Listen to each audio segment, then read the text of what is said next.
Thank you so much, Ed. And Massachusetts is indeed out here tonight, and I think New York is also out here tonight. That's right, we got Mondaire Jones, we got Congressman Jamal Bowman, we have our advocates. So Jimmy Gomes, you have to step it up in California, okay? You're gonna have to rep it, all right? I wanna thank everyone, especially our advocates, our leaders out here. Just give it up for y'all. Thank you so much for leading us in this fight. A lot of people, sometimes the language that's used here in Washington is framed as though we are leading, but so often we are responding to the leadership of advocates who are setting the pace for the people. So I want to thank folks. I want to thank someone just straight from the movement leading us right here into those halls of Congress, Representative Cori Bush. She has let us use every single tactic that we have, whether it is legislative, whether it is sleeping on the steps of the Capitol in order to secure protections. You know, the Supreme Court may have struck this down unjustly, but her leadership allowed 11 million people to be protected for an entire month, and that should never be understated. What we're here to do is to make sure that we are preventing another secondary pandemic from happening in the United States. The winds of fall and winter are right around the corner. And as of the beginning of August, we were talking about 1 in every 6 renters in the United States facing eviction. Now, so often, and so many of us know what it's like to go home and try to flick on the lights at night and nothing turns on, or to have an eviction notice posted to your door. And the reason some of these issues are so under-discussed, I was just speaking with one of our leaders that you'll be hearing from in a few moments, Ms. Vivian Smith, that we are taught to internalize that as shame.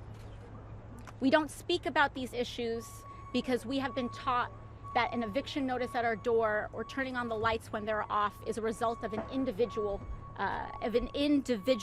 shortcoming. But when we're talking about 1 in 6 renters in this country facing the street, 11 million people in the United States, that's more than the entire population of New York City, being evicted overnight, that is not an individual shortcoming, that is a systemic failure. That's right. And so when we talk about folks being kicked out in the street, it is not them who should be feeling shamed, it is this institution that should be feeling shame. And so we are here to right that wrong, to make that crooked path straight. Because evictions do not just affect the evicted. When you wake up in the morning and the person who is preparing your coffee this morning was sleeping in a car last night, does that make you safer? No. Does that make you more shielded from the pandemic, from a variant whose transmission could be as low as 5 to 10 seconds in order to transmit?